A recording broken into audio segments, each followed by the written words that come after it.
Radio 91.7 runs from Mondays through Fridays at 9:15 a.m. My name is Timmy Tokwe Urule. Welcome to Panorama this morning.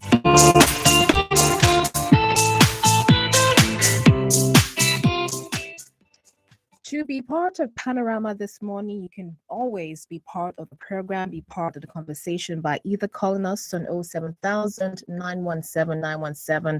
during the course of the program, 07000 You can also send a text message to 070 317 565 37. You can also listen live from any part of the world by going to www.wfm917.com or follow us on Facebook, Instagram, and Twitter at WFM917. Once again, welcome to the program. I have our special, distinguished ladies with us this morning. The program. I have Ibinabo Dixon with me this morning. Good morning. Yeah, good morning, Timmy Tokpe. Good morning, our valued listeners. It's good to be here once again. It's nice to have you here. Thank you so much for being here. Also, we have Buki Femi Ajala on the phone with us this morning. Good morning, Buki. Yes, good morning, listeners, and good morning to me, Doctor. Thank you. Education, I hear you. Good morning, Buki. Thank you so much for joining us this morning. Okay, so let's start right away. Once again, if you'd like to make your comments or share your views, opinions on the program, please feel free by either calling on 07000 or sending a text or WhatsApp message to 070 Let's go ahead and start with this story right here. It's talking about this young 21-year-old lady who was reportedly found dead in an Abuja hotel, and the family is seeking justice.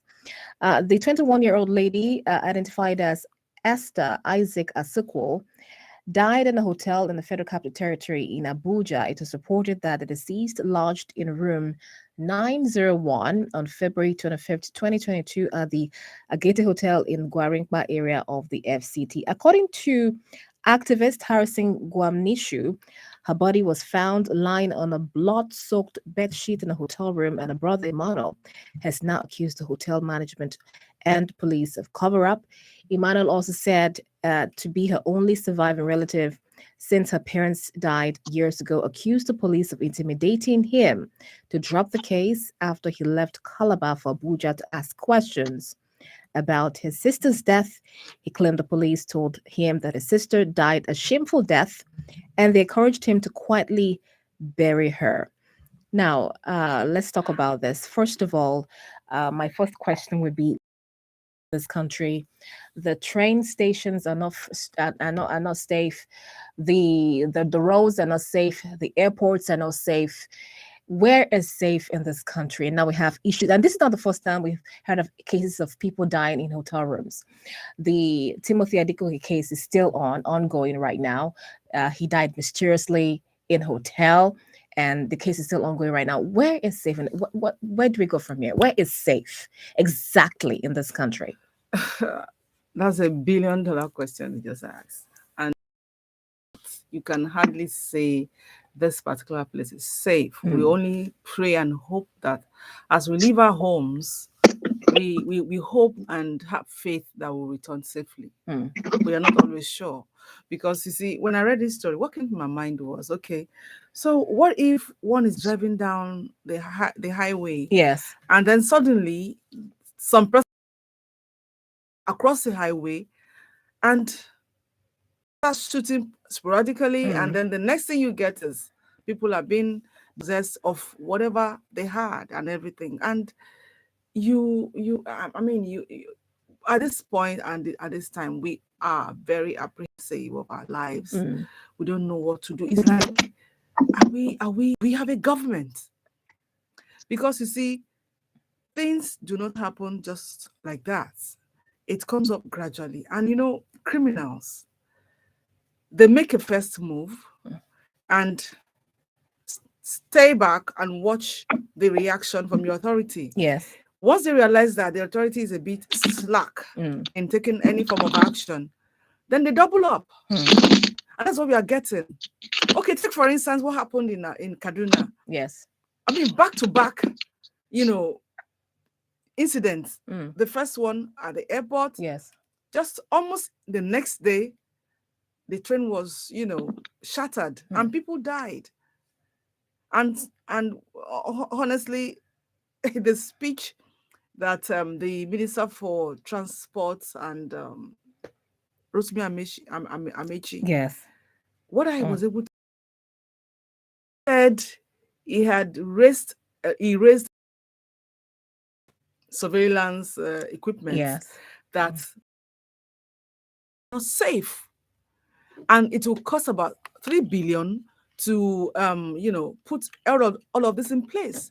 And he said his colleagues, and who are these colleagues, that they just played deaf to it. Nobody wanted to do anything.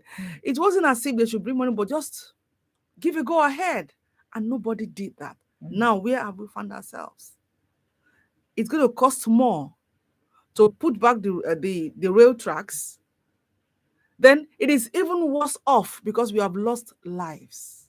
So you see, sometimes you tend to ask yourself, is it so difficult to bring about security, or is it that it is not a priority? Because the statement minister spoke volume. If a minister would come up and say that, okay, we have put this together, but we need enough surveillance to capture anything going on at any point on that track, and nothing was done, then tell me what other ministers will come and say, should they be allowed to say or speak. So what I'm just appealing to our government, they made a promise. In fact, without even making any promise, the onus rests upon the leadership of any community to see to the safety of lives and property. And in this aspect, there is complete failure. Yes. So what are we looking at? Is Mr. President going to declare a state of emergency? We're just going to keep are we going to continue with our usual reactive reactive action, and not the proactive ways of addressing issues? Look at, let's leave last year. Let's start the counting from January till date. Yes. And take the number of people who have died due to poor security state of the nation. It's amazing. It's amazing. Yes. We're not at war. There is no war anywhere. And people are dying like that. And then suddenly everything will just die down. Initially, you will hear a lot of noise about it. Like rightly mentioned, the guy, the OAU master's student who died in a hotel. Some arrests were made. Now we don't even get to hear anything about it. And at a point, I read somewhere where the brother said he was being threatened. By who, for goodness sakes? So, honestly, for this young woman's case, I travel. I go for seminars. I don't have houses everywhere in Nigeria. We stay in hotels. So now you go into a hotel. The last time I was in a hotel, you know what I did? I everything in that room, I just pushed against the door. So that at least if anybody would want to for herself in, at least it will not be easy. Yes. If you think you have the master key, you can just open and come and do anything. You will come against some, opposition. Yeah. You understand? Yes. So it is, what is Mr. President doing? Because if anything goes wrong, the head is to blame. If everything goes right, the head takes all the accolades. Yes. Irrespective of the fact that there are ministers and commissioners and all that. So when we keep going back to the president, it's not because is he the only one there? No, but because he is a head, and he should take rest. People don't take responsibility for things that happen in Nigeria. Everybody will come and begin to give excuses. We are tired of excuses. Yes. We want results. Lives have become so cheap. So cheap, a dime a dozen. And how does this portray us? I read this morning where the UK was it UK? Yeah, or UK? Yeah, I think UK. UK Prime Minister was, warning their citizens in Nigeria and telling them not to go to some particular states. They listed about 7 states high danger zone, then another 7 states, blah blah blah blah blah, like that, Yes. like that. Yes. So when we have such things, how would people come in to invest? They said in a particular state, was it which state was this, that there was this investment of about 50 something million dollars that the owners have, they run away Yes. to safety lives. So the economy is poor. We are struggling to revamp it. How would anyone come into Nigeria to invest? Yes. When we are in Nigeria, we are not safe. Even safe. Yes. Let's really get the thoughts of Bookie real quickly. Hello, Bookie, are you still online? Yes, I am here. Yes, we have a lot of feedback from your side. Is your all right? We're getting some echoes there. What about now? Yes, I think it's better now. Thank you very much. Okay, because I was using a earpiece. Yes. So what are your thoughts on this? What do you Firstly, my heart goes out to the family of the deceased, and for me, she's dead and she's dead. But what is the way forward? I think where we are now, self-responsibility is very key. What I have to say to everyone listening is the fact that the world is wicked. You do not know the intent of the next person that you even call your friend. Now everybody is pointing fingers at this lady. And even the police people that are supposed to say, even if she went for a hookup, it's not your business. The most important thing is that somebody died in a callous manner. You don't have the right to tell someone that they should just go and bury because the way the lady died, man that said that I'm firing him. He does not know his job. That's the truth. Because you see, a lot of things happen. Last week I was in Uyo and a friend of mine was sharing his testimony. I noticed he had a lot of cars.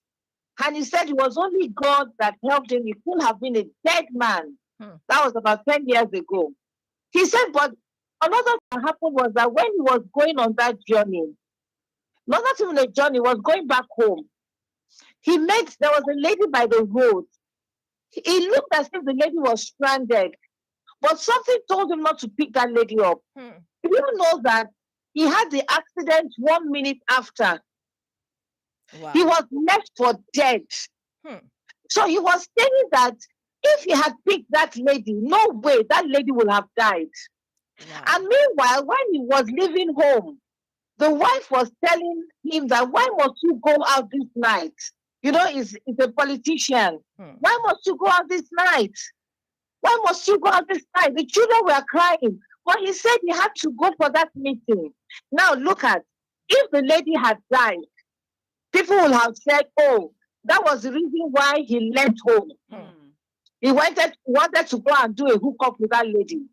The people of that lady will say, oh, this is what that lady was doing.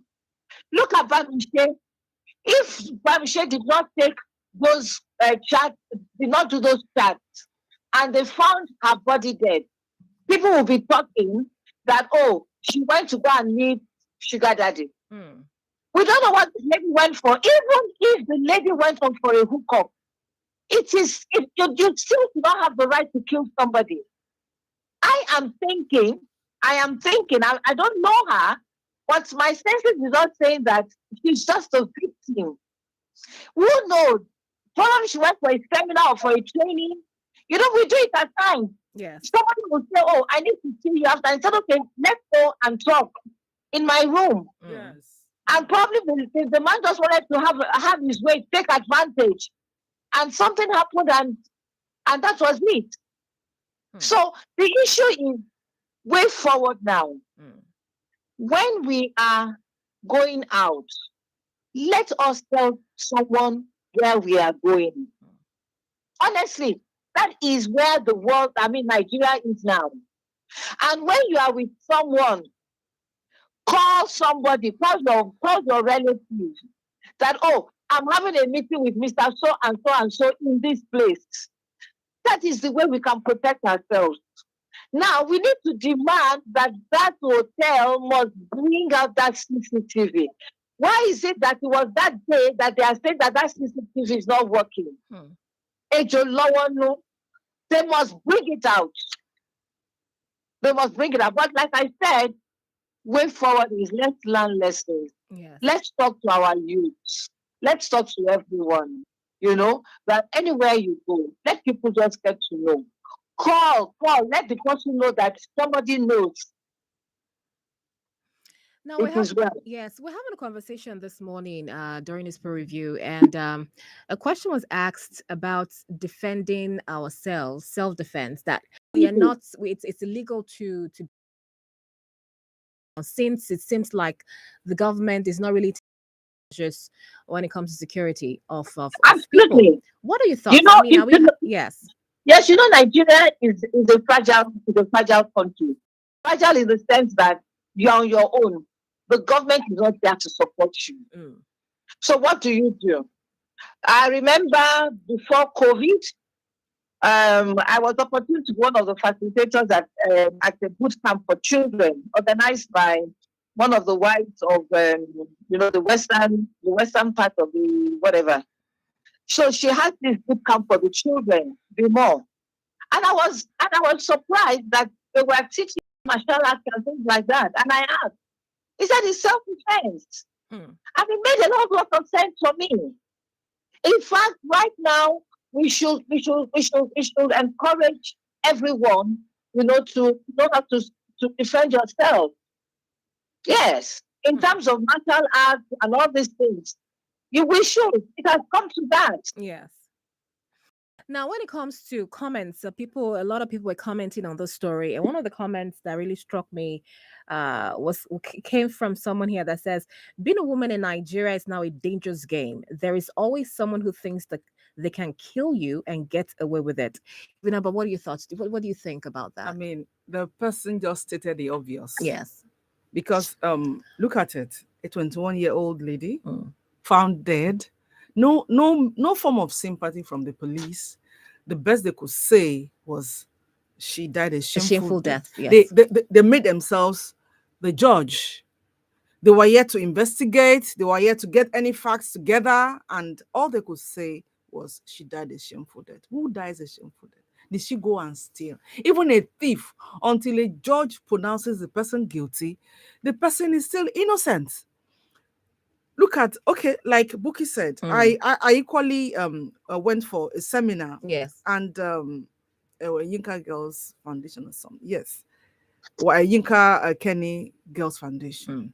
And every time she comes up with that program, they teach students self-defense in martial arts. Because it is so bad. You will realize that in some cases where girls are being raped, if they had a knowledge of a bit of martial arts, yes, they could have probably defended themselves, or at least, wriggle themselves out of that danger. So everywhere you go, it's either every aspect of danger we experience as female, yes, whether in the abstract form, whether in the physical form, and that is the truth. It is increasingly becoming dangerous being a lady, a girl in Nigeria. Okay, look at, if it was a man who died, such comments wouldn't have been made by the police. It is assumed that, listen to what Buki just narrated. Yes. You can't even give a lady a lift because should anything happen, people automatically assume that it was a hookup that went bad.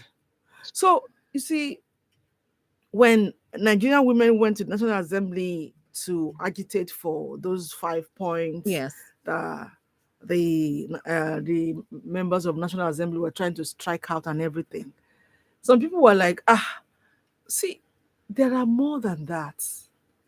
You are a married woman.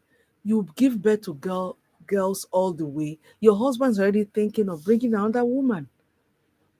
forgetting that, I mean, it takes to have a male child comes Yes. from the man. Yes. The Y chromosomes is being supplied by the man.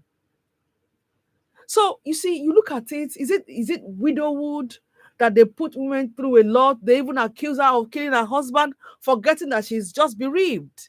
So you look at it on every side. Look at it's difficult for our politicians to observe the 35% affirmative action. 35% in an examination is not a pass mark, it's an F9. And that is all that is being demanded for now. And it is becoming a problem. So you see that the problem we have, apart from our tradition and our culture, even the mindset of some men would not allow a woman to drink water and put down the cup in peace. So that is why we won't stop talking, we won't stop agitating for what is our right. But I'm appealing to the government.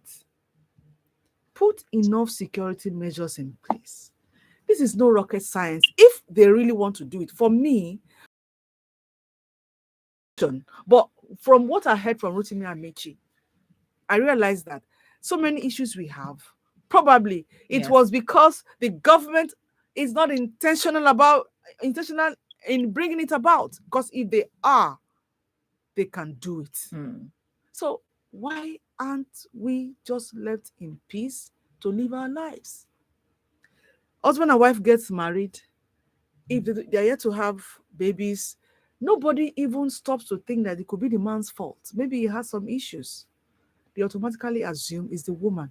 And unfortunately, even some of us women are part of the rot, part of the problem. When you see a widow being maltreated, who are the people at the forefront? They are the women. So you see, it's such a humongous issue that we need to start by working on our mindsets. Have a paradigm shift in the way you think. Stop jumping to conclusion when a woman is concerned. If anything happens, it must be she.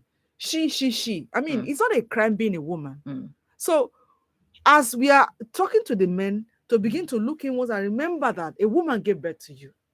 So you don't kick against such a person. We should talk to ourselves too, because there are some women who would make life miserable for fellow women. So you see, if you look at all of these issues, it is so terrible. Look at the IDP camps. The female there, to even get sanitary pad is a big deal. They have to pay a price for it. To even get a toilet soap to have a clean bath is an issue. To the point that some of those people watching over them would say, you need to sleep with me for me to give you a bar of soap to go and wash yourself clean. So you see, you look at every corner. It's like everything is against the woman. But it is not true, because we must stand our grounds and tell yourself as a woman that I am as good as the man, if not better. So don't allow anyone to second guess yourself. Don't allow anyone to think that, okay, maybe because I'm a woman, maybe I can't just do this, maybe I can't just do that.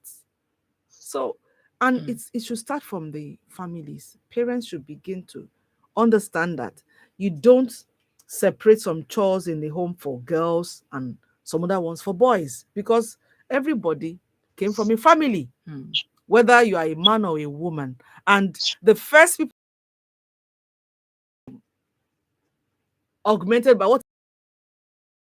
So let us start from our homes and begin to address these issues. So that the life of a girl child would not be like a problem. Like as soon as you know that you are a girl, you already assume that you are in a big trouble. You have to struggle. You have to always have to defend yourself. If something happens, you have to, on the double, come and explain things over and over and over for people to a very bad Mm. state that we are in.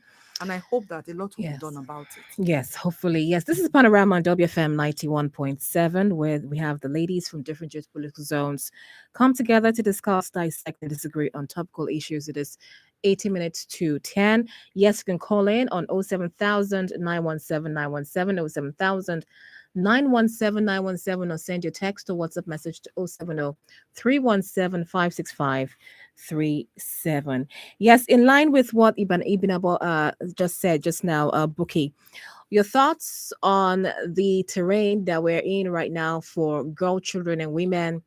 It's really, do you also agree that it's very dangerous to be a woman nowadays? That is the narrative they are pushing for us, Mm, but we refuse to take that narrative. They are creating that narrative that as a woman, you are an endangered species. But we women will rise up to say we are not. And one of the things what we are doing, we are speaking, we are not. We are not, and we will not be. mm, Yes, that narrative we are saying, but we will not accept it. okay. So we are going to arise. It's an issue of arise, daughter of Zion. Yes. Yeah, that's All right, it. let's move on to this other story. This is coming.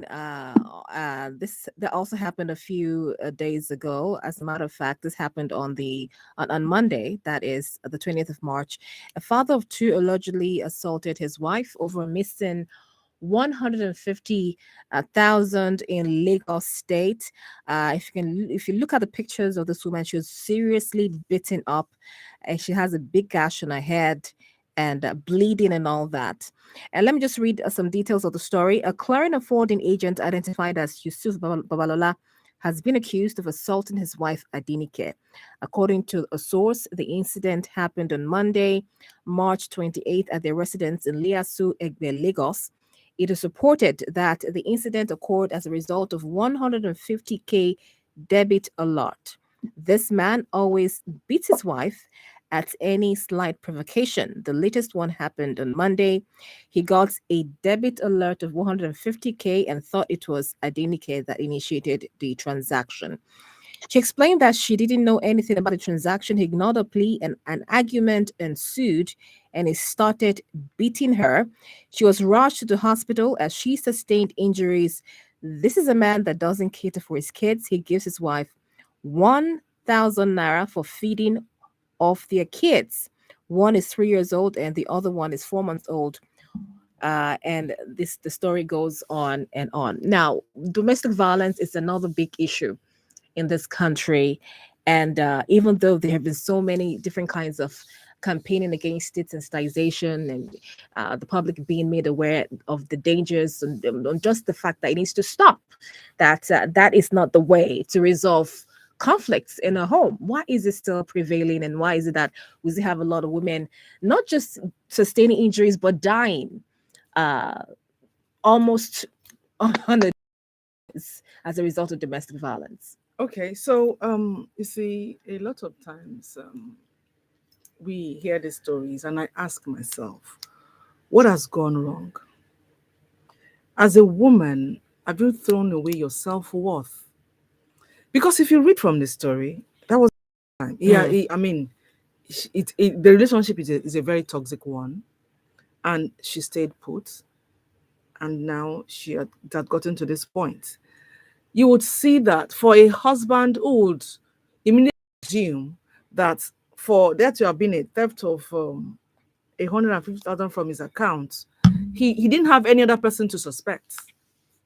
He could only suspect his wife, meaning he doesn't even trust her. When there is no trust in a relationship, mm, I mean, the rest, forget about the rest. Nothing can work. And for him to treat her like this, I ask myself, doesn't she have any family member? Or has she been keeping everything to herself? Because from what I'm able to gather, it's like they didn't actually get married. Probably she's pregnant mm, and moved in with the guy. mm, Even at that, even at that, when a man decides to have intimacy with a woman without using any form of protection, I mean, whatever comes up, you should take responsibility.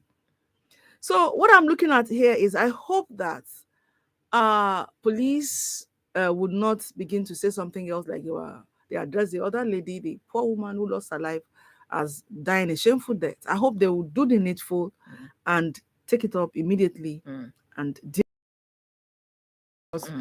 Even if he had confirmed that she actually, he had no right to do that to her. Yes. It's not a judge. It's not a judge. So I want to advise every woman out there, every lady out there, see, why don't you just please shine your eyes and stop all these, I'm in love, I can't do without you kind of lifestyle you have been posing all over the place, because you end up like this. When a guy feels that no one is going to ask him questions concerning how he treats you, he's going to maltreat you. If he doesn't have anyone to answer to concerning you, he's going to maltreat you. If you don't have anyone to stand for you, then you have to make sure that you are self-dependent, you are very independent before you go into any relationship. Don't look at, okay, I'm this age, I'm that age, I have to settle down by all means, by any way, I must settle down. It's either by hooking him with the pregnancy and then moving in with him. He cannot respect you. So we need to tell our girls how best to respect themselves, because what you don't have, you can't give. This man does not have any form of respect for even himself. So how does he respect the wife? Because a responsible man wouldn't do what he did to his wife. I've been married for quite a time, and I can't just imagine. Well, I mean, even in our early days, by the time you raise your voice twice and you scare me, I mean, we need to talk about that. We need to discuss it. Let alone raising on your hand to hit. You're not just hit, that you're inflicting injuries that will send the woman to the hospital. This is too much. Yes. I think, I mean, a lot of times, some ladies come across as being very cheap. I'm sorry to say that. Don't cheapen yourself to any man. For goodness sakes. And don't just think that because this man is buying you this and that, you have to, put a premium on yourself. Respect yourself. Because a lot of times I see them around. You see a guy will take you to a supermarket, he will buy you some stuffs, and then what's the total cost of what he has bought for you? That you feel that it is worth your life. It is worth your dignity. Yes. It's very wrong. Yeah, but what are your thoughts? And let's pick up this call real quickly, and then we take. Hello. Hello. Yes. Hello. Good morning. Hello. Your name, please. Hello. Good morning. Hello. Hello. Good morning. Can you hear me? Hello. Hello. Good morning. Can you hear me? Hello. Good morning. Yes. Go ahead, please. Okay. I don't know if you could hear me. All right, Bookie. Real quickly, your thoughts, and as we wrap up on the program. Yeah, this is my thoughts concerning this. We can only say what we know, but it's left for the lady or the woman to make her choices. And for every woman, for every man that is listening to me that has a daughter, your best is to give them the right values. That when they want to choose, let them choose between good and bad, but let them choose the good one. A man that has excessive anger will display it even during relationship. Yes. No matter how the man tries himself, it will come out. It's smoke. But you see, we need to talk for ourselves, women. And the reason why I am sounding this with every vibe of God in me is that, please, I beg, do not stomach. Take a break, and I'll tell you why. I am not advocating that you leave your home. You chose the man. That's the truth. But then, when it comes to issues like the man is already battering you, the man will always have his way. But please, one thing will happen one day that the man will not have his way. You will have your way. And something will happen that day that you decide to strike, you probably hit him at the wrong place and he dies. It becomes a murder case. Nobody is going to say that, oh, this man has been beating you 50 times, 100 times. What they are saying there is a murder case. And the next thing is that after the case, you land in prison. There are many people like that. Because I am a prison minister. I visit and I see it. They're there. So who is taking care of their children? And even if you do not get to a point where you hit the man, for goodness sake, look at the way this man has beaten the wife. It can only be God that is making her to survive. She could have died. So who is going to take care of the 1-year-old and the 4-month-old baby or whatever she has? So can we begin to think your duty is safety first. Once you see that this man is there, take a break. That's what we are saying. And reflect.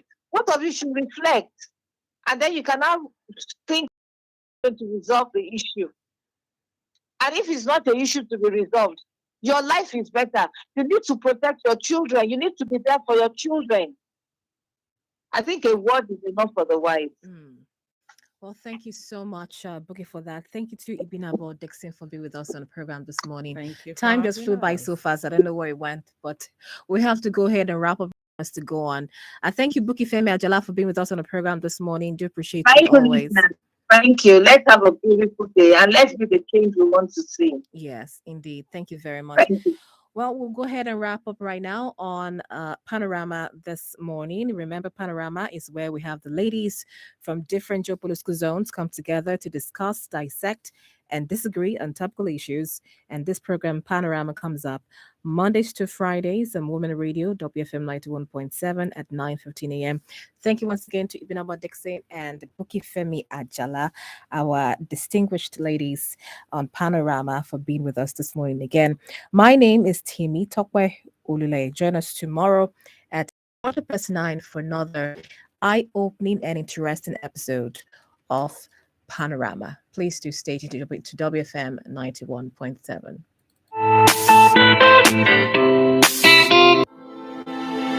I feel that there's some sort of lack of professionalism in this because we're talking about 100 lives. Government has to also put in place a structure to make it look like what they have in mind. How do we stop crime in the society? Because at the end of the day, if a man cannot provide for his wife anymore, he looks for other means. Because we should address Nigerian problems. We should not. This is Panorama. Mondays through Fridays from 9:15 a.m. On WFM 91.7, we'll bring you leaders from across Nigeria's political zones, dissecting, discussing, and disagreeing on topical issues of the day. You too can join the conversation at WFM 917 with the hashtag Panorama. WFM 91.7, Voice of Women.